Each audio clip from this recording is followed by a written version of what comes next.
प्यारे अधिवक्ता साथियों, सभी को हमारा प्यार भरा नमस्कार। आप लोगों के अध्ययन अध्यापन के लिए छोटा सा प्रयास जो मेरा चल रहा है आप सभी के प्रति, और आप सब अपनी अपनी शर्तों के अनुसार, मैं अपनी शर्तों के अनुसार जब एक दूसरे से संबद्ध होते हैं तो कुछ न कुछ तो फल निकलता ही है।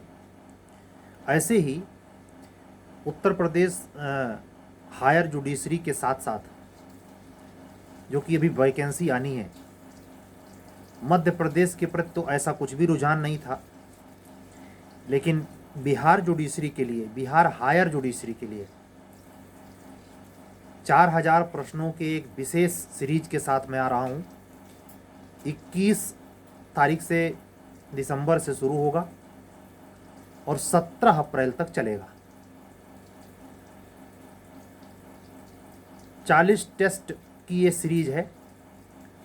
इस सीरीज से जुड़ने के लिए अगर आप उच्चतर न्यायिक सेवा में वास्तव में सीरियसली बिहार के लिए सीरियस हैं और आप अपने आप की क्षमता इस स्तर की आंकते हैं कि चाहे फार्म 4000 पड़े, चाहे 8000 पड़े, चाहे 10,000 पड़े, इससे फ़र्क नहीं पड़ता, हम 150 लड़कों में आएंगे, तो आप अपने चयन में गुणात्मक परिवर्धन के लिए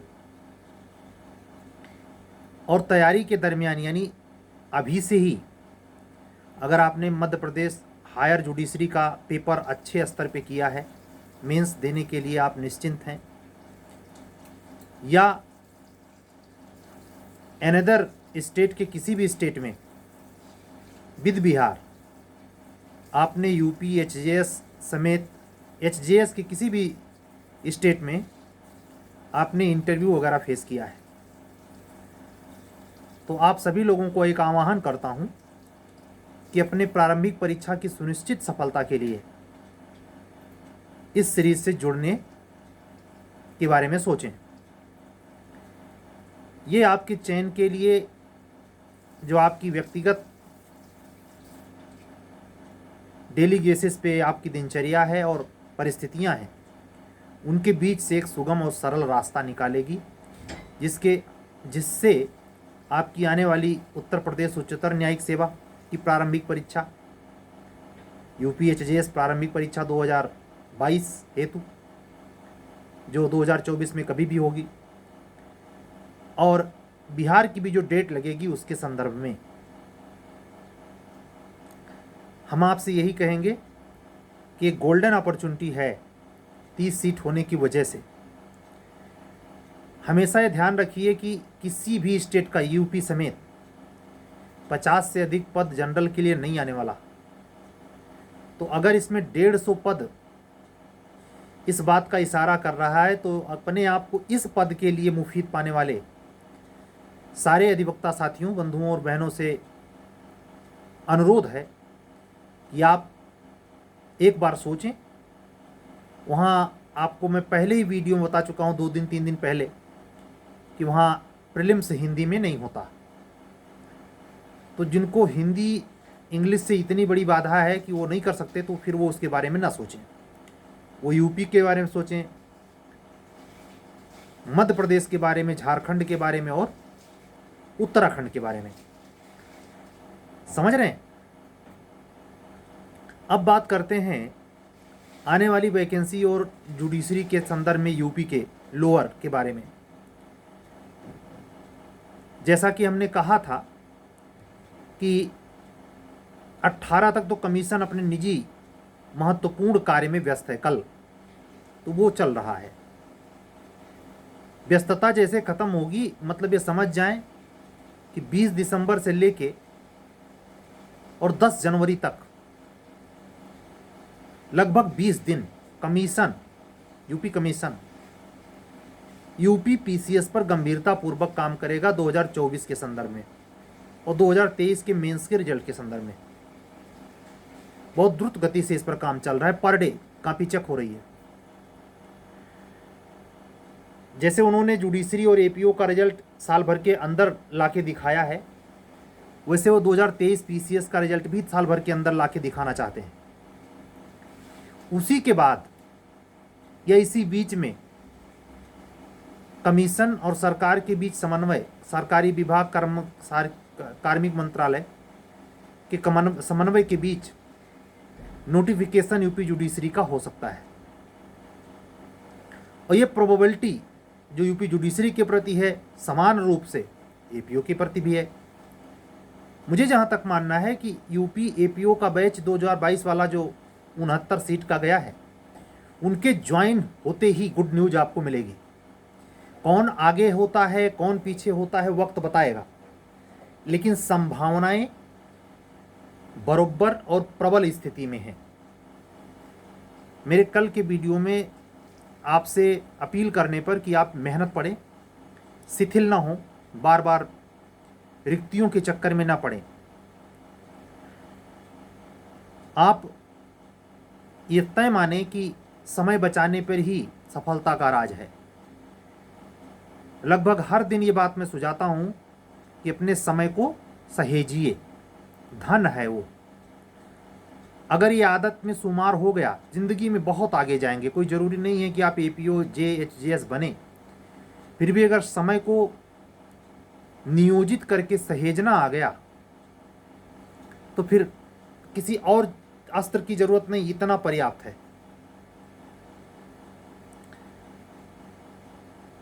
प्रतियोगिता जगत जब तक आप सफलता नहीं प्राप्त करते हैं, परिस्थितियों और सामाजिक व्यंग बाणों के कदम ताल के साथ गतिमान रहता है। आज का समय तो ऐसा चल रहा है कि अगर नया लड़का प्रयागराज या किसी भी स्टडी हब सेंटर पे पहुंचा है तो उसके गार्जियन उससे अपेक्षा ये कर रहे हैं कि उसी साल या हद 2 साल के अंदर उसको सफलता मिल जानी चाहिए। हमारी अधिवक्ता बहनें, हमारे पास फ़ोन कॉल्स आते हैं। टेस्ट सीरीज से जुड़ी हुई ऐसी तमाम अधिवक्ता बहनें हैं जो ये स्वीकार करती हैं कि सर हमारे पास 1 ही साल का मौका है, आखिरी चांस है, फलाना ढिमका। मैं उनकी बातों को सुनकर आश्चर्य में नहीं पड़ता। मैं भारतीय समाज, भारतीय मनोदशा, भारतीय समाज के मनोविज्ञान से परिचित हूँ, व्यक्ति से परिचित हूँ। किस शहर का आदमी है, किस वंश जाति कुल का है, तो व्यवहार कैसा करेगा, एक पूर्वानुमान तो लग ही जाता है। तो इन संघर्षों के बीच आपका अध्ययन और उस स्तर का अध्ययन जिससे आपको सफलता मिल पाए आसान नहीं है। ये तभी संभव होगा जब आप समय बचाएंगे। किसी के प्रति दुराग्रह से न भरें, निंदा न करें, सुनियोजित रहें, टाइम टेबल से बंधे रहें, अपने आप को जाहिर न करें कि आप पढ़ाकू हैं। किसी भी चीज़ का पता न चलने दें, गोपनीय रहें। मैंने क्या कहा, अधिकारी बनने की पहली शर्त, न्यायिक नहीं केवल अधिकारी बनने की पहली शर्त चुप्पा होना, बिल्कुल चुप्पा होना, सातिर अपराधियों की तरह। दूसरी शर्त है न्यायिक सेवा के लिए नैतिकता। एग्जीक्यूटिव के लिए नहीं, एग्जीक्यूटिव के लिए सब चलेगा, जितने बड़ी पीस होगा उतने ऊंचा अफसर, ये पक्की पहचान है। इसलिए जब जुडिशरी में, हाई कोर्ट में न्यायमूर्ति महोदय लोग या एग्जीक्यूटिव एरिया में जब काम करते हुए जिलाधिकारी गण से आपकी टक्कर होगी, एज जुडिशियल ऑफिसर या प्रोसिक्यूशन ऑफिसर या एडिशनल डिस्ट्रिक्ट जज, तो आप देखेंगे कि आपसे कई गुना फास्ट गति से गणित उसकी तेज है। वो आपकी तरह एलएलबी घस के नहीं आया, बीटेक रिटर्न होके, मतलब वो आपको आपके पावर से डरेगा, अन्यथा वो डरने वाला इंसान तो कदापि नहीं है। 0.001% आंकड़ा है जो अधिकारी होकर और डरपोक हो। डरपोक किस्म के लोगों का चयन होवे नहीं करेगा। इसमें फौज से भी बड़ी, सेना से भी बड़ी बुद्धि परीक्षा होती है। तो चाहे यूपीएससी हो, चाहे यूपी जुडिशरी हो, या जुडिशरी हो, या एग्जीक्यूटिव अफसरशाही हो, इस सेवा में आने वाले लोगों को आप हल्के में नहीं आंक सकते किसी भी अर्थ में। उनसे आपने अगर संसर्ग में है, जो सीखा है, या अगर उनके सफलता के दास्तान आपको पते हैं तो कॉमन एक चीज़ पाएंगे कि उन्होंने किसी चीज़ को जाहिर होने नहीं दिया है और दूसरा समय को सुनियोजित रखा है। चाहे रात पायली में दिन पायली में कैसे भी पूरा किया, टाइम टेबल पूरा किया है, आप भी करिए। यही एक सूत्र रास्ता है। 3-4 बातें तो आप जाहिर जानते ही हैं कि पढ़ाई के लिए स्रोत अच्छा होना चाहिए, संस्था अच्छी होनी चाहिए, टीचर अच्छा होना चाहिए। ये गुजरे जमाने की बातें हो गई। आज का समय है लिखना सही चाहिए, सटीक चाहिए। अच्छे मार्गदर्शन में आपको मनोविज्ञान समझने की क्षमता होनी चाहिए। निराश आप न हो, इसके लिए आप में खुद की क्षमता होनी चाहिए। भीड़ प्रभावित न करे आपको। समाज के कूटचाल, कूटनैतिक पहलू को समझ सकें आप। ये समय चल रहा है। तकनीक प्रधान है, डिजिटलाइज युग है, हर चीज़ बहुत फास्ट है। आने वाले समय में ये और कई गुना फास्ट होने वाला है। ऐसे में आप अपने मनोभावों को या अनुभव करने वाले सिस्टम को, जो आपके शरीर के भीतर है, तुलनात्मक रूप से जब आप आज के 25 साल पहले की सोचते हैं तो 25 साल पहले की और आज की दोनों की बातें ये निश्चित रूप से परेशान करने वाली होती हैं कि आज का युग बहुत तेज है। आने वाले समय में भी ये और तेज होने वाला है। ऐसे में समय रहते अगर आप एक पायदान चढ़ के सक्सेस पाते हैं तो कम से कम बुढ़ापे में जो रेस होने वाली है, जो आप अपने प्रत्यक्ष युवा अवस्था में मान लीजिए हमारी ही एज के हों देख रहे हैं, वो वृद्धावस्था में आपके जनरेशन गैप से पनपने वाले स्वाभाविक परिणामों में जो एक झंझावात चलेगा, एक तनाव, एक गैप रहेगा, उसको आप पाट पाएंगे। किस माध्यम से? अपने सक्षमता के माध्यम से। सक्षमता आएगी कैसे? आपके चयनित होने से, आपके सफल होने से। मेरे सफल होने का कहने का मतलब मात्र इतना नहीं कि आप जिस सेवा में तैयारी कर रहे हैं उसमें पाना ही निश्चित नहीं। इंसानियत के बूते आप अगर अपने जीवन में सुख, चैन और संतोष को संभालते हुए, धीरज बनाए हुए जिंदगी को अगर क्रॉस करवा ले रहे हैं तो आप सफल हैं। इसमें किसी पद प्रतिष्ठा का जुड़ना आवश्यक शर्त नहीं है। ये मैं आपको खुश करने या संतुष्ट करने के लिए नहीं कह रहा हूँ। ये अगर आप इसको जबरदस्ती मानने को भी नहीं कह रहा हूँ। ये अगर आपके स्वाभाविक रूप से दिमाग में नहीं उतरता है, मन मस्तिष्क में ये समाहित नहीं होता है, तो ये तय मानिए कि आपको 45 साल 50 साल तक जाते जाते बीमारियों की जड़ से, बीमारियों के दीमक से गिर जाना पड़ेगा। फ्रस्ट्रेट हो जाएंगे। तो आप कह सकते हैं कि आपने सर ये बातें फ्रस्ट्रेट ना होने के लिए कही, नहीं, स्वाभाविक सत्य हैं। जिस दिन इसका आभास हो जाएगा कि पद प्रतिष्ठा, जिसको आप जिसके लिए बहुत कंपेयर करके परेशान होते हैं, किसी को सरकारी नौकरी में देखकर बिल्कुल हीन भावना से ग्रसित हो जाते हैं, ये उस व्यक्ति की कहानी जिसको स्वाभाविकता का पता नहीं है। जीवन सरल, दोष रहित, कुटिलता से रहित, कपट रहित इस क्षणभंगुर संसार में, क्षणभंगुर शरीर के भीतर रहते हुए श्वेत ढंग से रह जाना, सतचित रहना, निष्कपट रहना भी सफलता है। असल में सफलता यही है। लेकिन इससे रुपये पैसे नहीं आते, इससे भौकाल टाइट नहीं होता, इससे गाड़ी और महंगे कपड़े आपके बदन पे दिखाई नहीं देते, आपके आजू बाजू भौतिक सामग्री का जमावड़ा नहीं होता। और जब ये सब होता नहीं, आपके पास मुद्रा नहीं होती, तो भौतिक जगत आपको वैल्यू नहीं देता। क्योंकि आपकी अपेक्षा यही थी, इसीलिए आप पढ़ भी रहे थे कि लोग आपको वैल्यू दें। आप जानते हैं इस संसार में 98% से ऊपर आंकड़ा यह है, वैल्यू उसी को मिलती है जो भौतिक पदार्थों से और पैसे से खूब भरा पड़ा हो। वो सामग्री कैसे वो लाया है, वो भौतिक पदार्थ कैसे जमा किया, इससे भीड़ को मतलब नहीं है। भीड़ तो एंजॉय करने के लिए ऐसे सामग्री के बीच में या सामग्री को छूने, स्पर्श करने के लिए चली जाएगी। अगर आप इसी सब चीज़ को स्वाभाविक मानते हैं और जीवन को प्रेरक प्रसंग से जोड़ते हैं तो आपको हमारा वीडियो पसंद नहीं आएगा। मैं बचपन से, आज ही की बात नहीं कह रहा कि सर को सफलता नहीं मिली तो अंगूर खट्टे दिखाई दे, नहीं। बचपन से मेरी ये आदत थी कि मैं इन सब चीज़ों में वास्तविकताएं खोजता था। हमारा पूरा परिवार अधिकारी संवर्ग को देखकर ऐसे भावुक होता था, ऐसे उसके कसीदे करता था। उस समय जब एर्थ में अलजबरा पढ़ता था मैं, मुझे याद है आज भी, मुझे हैरानी होती थी अपने परिवार के, अपने समाज के लोगों पर, इस भोलेपन पर कहूं या बेवकूफियानेपन पर। जब वो सभी कसीदे पढ़ते थे तो उस समय एर्थ की बच्चे की कितना दिमाग होता है, लेकिन मैं तब भी कहता था कि ये भ्रष्टाचार और रिश्वत से कमाए गए लोगों का तांडव है, जिसमें आप प्रतिष्ठा का बोध कर रहे हैं। हमारी बात कोई सुनता नहीं था, हम अकेले पड़ जाते थे।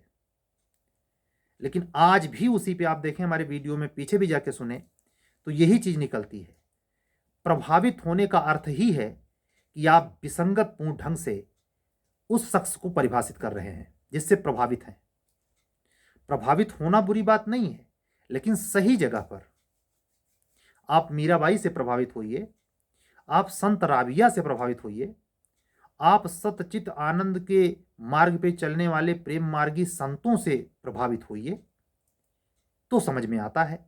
जीवन परक आपको जिस मूल्य को बनाने के लिए प्रकृति ने आपको मानव तन दिया, नर या नारी के रूप में, उसको इतने सस्ते में आप ले जाएंगे एक तुच्छ अधिकारी के लिए, न्यायिक अधिकारी के लिए? उसकी इतनी महिमा है कि वो नहीं मिली तो मतलब वजूद खत्म है आपका। ऐसा आप किस लिए सोचते हैं? क्योंकि आपसे जुड़ा हुआ पीछे की पीढ़ी में, वर्तमान पीढ़ी में अधिकतर पुरुष हुआ, युवा हो, स्त्रियों में भी ये संख्या बढ़ रही है। इस भाव से इस वर्ग को परिभाषित किया जाता है कि ये विशिष्ट लोग हैं। इससे सामाजिक प्रतिष्ठा बनती है। ये जब दरवाजे पे आते हैं तो भीड़ लगती है। ये पावरफुल लोग हैं। हमारे ये नहीं समझ में आता, अगर ये पावरफुल लोग हैं तो अपनी मौत रोक लें। आपको सुनने को मिलता है ना कि अधिकारी जहर खा के मर गया, अधिकारी ने खुद को गोली मार ली। और ना ही मान ली तो कौन सा अधिकारी है जो अमर रहा? बताता हूं, बताइए। और ये भी एक आंकड़ा देता हूं रोचक।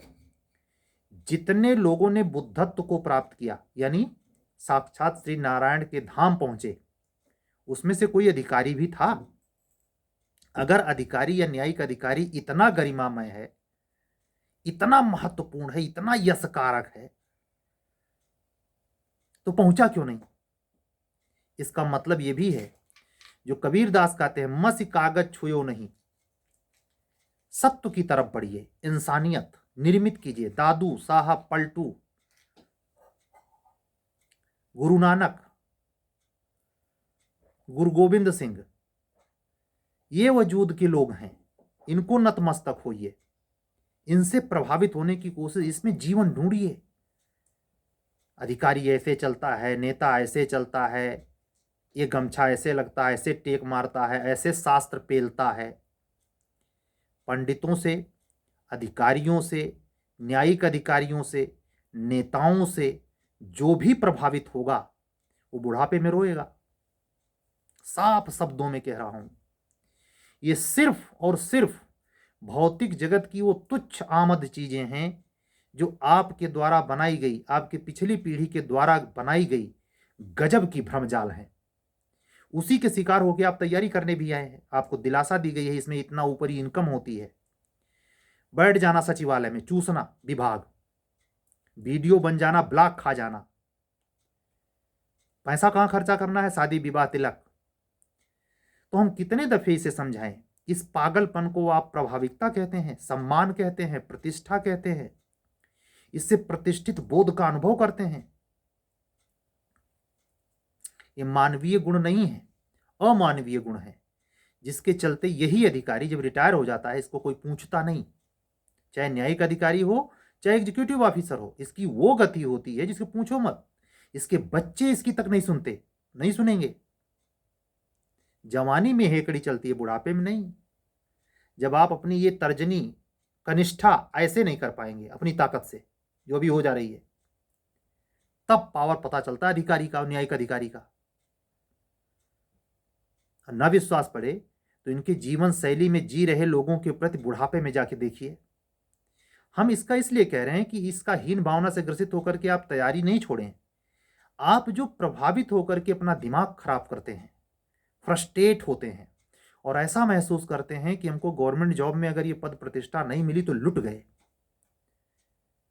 आप महसूस करें, अनपढ़ जट गंवार जिन्होंने कभी एक अक्षर की पढ़ाई नहीं करी है, उनके चेहरे पे जो गजब की मुस्कान होती है, जो छोटी छोटी बातों में वो खिलखिला के हंसते हैं। आपने अपने आप से पूछा कभी आप उस तरीके से खिलखिला के जमाने हो गए हंसे?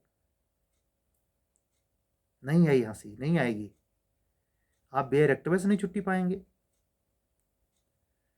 न्यायिक अधिकारी में यही बोझिल होने का सबसे बड़ा मूल कारण है। जो तैयारी करने वाला बच्चा है आजकल के समय में, तो एसएससी, रेलवे, जो मैं अधिकारी और न्यायिक अधिकारी की बात कर रहा हूं, वो तो सीमित संख्या है। इसका 50 गुना अधिक वो संख्या है जो सरकारी नौकरी को प्रभाविकता के ढंग से ले रही है। क्यों? क्योंकि सोसाइटी ने रुतबा बना रखा है सरकारी नौकरी का, और मूल कारण सरकारी नौकरी का एक है प्रभाव बनाने का, दहेज मिलेगा और कोई नहीं। सरकारी नौकरी का इंपॉर्टेंस इसलिए कि उसी बहाने दहेज देने वालों की लाइन है। एक टू व्हीलर तो उस पर 4 4 व्हीलर, 4 व्हीलर पे फिर 8 व्हीलर, मतलब ऐसा भी हो सकता है कि बहुत कुछ। इसी के लालच में हर शहर में तांडव मचा हुआ है। एक जमाने में, आज के 25 साल पहले, जहां हर गांव से 5 गांव से कोई एक लड़का आता था, आज ये स्थिति हो गई है कि एक घर से 20 लोग आ जाएं तो ताजुब नहीं। एक घर से। ये क्यों हुआ है? उसी प्रभाविकता और लालच में। शिक्षा लेने थोड़े कोई आया है, नैतिक बनने थोड़े कोई आया है। सब बैठ जाएं, कोई गम्मज हो अहंकारी लड़कों का जो यहाँ प्रयागराज में पढ़ाई कर रहे हैं, चाहे वो किसी सरकारी नौकरी में ही हो, उनकी गम्मज हो। तिलक महोत्सव में इस समय बफर सिस्टम चल रहा है, तो ठूसते हुए दिखाई देंगे कोट पैंट पहने। ये कहीं इकट्ठा होके बतिया रहे हो तब देखो इनकी गम्मज में क्या उल्लूपना चल रहा है। केवल कमीशन और पैसा।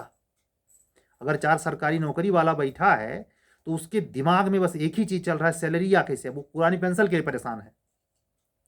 संतुष्ट कोई ना है। आप काहे मरते हैं? काहे इतना दिग्भ्रमित हैं? काहे हतोत्साहित हैं कि आपको नहीं मिला, जमाना लुट गया? भाई संतोष करिए, आनंदित रहिए, संतों के मार्ग पे चलिए, पकड़िए उनको, जीवन धन्य करिए। इन पागलों के चक्कर में पड़ेंगे कहीं के नहीं होंगे। ये तो गए रसातल में। इन्होंने तो बुढ़ापा अपनी बर्बादी की, लेकिन उस मकड़ जाल से तुमको भी नहीं छोड़ेंगे अगर इनसे प्रभावित हुए। इसीलिए मैं कह रहा हूं, किसी भी पदाधिकारी, नेता, राजनेता से प्रभावित होने की जरूरत नहीं है, चाहे वो कैसा ही क्यों ना हो। अपने परिवार का हो, गैर परिवार का हो, अपने देश का हो, गैर देश का हो। अपने वजूद पर निगाह रखिए, इंसानियत को पनपने दीजिए, छल कपट प्रपंच से दूर रहिए, कोशिश कीजिए अपने आप से आनंदित होने का। हौर्सक वो सारे सद्गुण लाइए जिससे अपने आप को कंट्रोल किया जा सके। किसी और को कंट्रोल करने, निंदा स्तुति के चक्कर में पड़ने की जरूरत नहीं है। आज की बात पूरी हो गई, कल फिर मिलेंगे। जैसा कि हमने वीडियो के शुरू में ही कहा, 4000 प्रश्नों के अपूर्व संग्रह के साथ बिहार हायर जुडिशरी के टेस्ट सीरीज का श्री गणेश होने जा रहा है। 21 दिसंबर से 17 अप्रैल तक, 21 दिसंबर 2023 से 17 अप्रैल 2024 तक 4000 प्रश्नों, 40 टेस्ट सीरीज के साथ। अगर आप इसमें इंटरेस्टेड हैं तो गिरी जी का व्हाट्सअप नंबर इधर है, 7705090393। समझ रहे हैं? साथ ही अगर आप इंटरेस्टेड हैं तो आप UP judiciary, UP HJS, UP APO, तीनों में से किसी के प्री अथवा मेंस टेस्ट सीरीज से इंटरेस्टेड हैं तो आप प्री क्वालिफाई होने का वेट न करें, खास करके तब जब आपने 3 से अधिक मेंस दे रखे हैं या इंटरव्यू फेस किया है। अगर कोई साक्षात्कार में बार बार विफल होने वाला बच्चा या अधिवक्ता बंधु या बहन हमारे टेस्ट सीरीज से जुड़ता है तो मैं उसका विशेष धन्यवाद और आभार अभी से प्रकट करता हूँ। मैं कोशिश कर रहा हूँ कि हमसे जुड़ने के बाद छोटी मोटी जो सीख आप तक पहुँचे, उसके सहारे आपका अंतिम चयन जो छोटे नंबरों से फंस रहा है, क्लियर हो जाए। ठीक है, तो आज की बात पूरी हुई। सभी अधिवक्ता साथियों को, बंधुओं और बहनों को जय सिया राम बोलते हुए और कल इसी टाइम पर फिर मिलने का वादा करते हुए अपनी वाणी को विराम देता हूँ। तब तक के लिए विदा कीजिए। सत्यमेव जयते। शुभ रात्रि।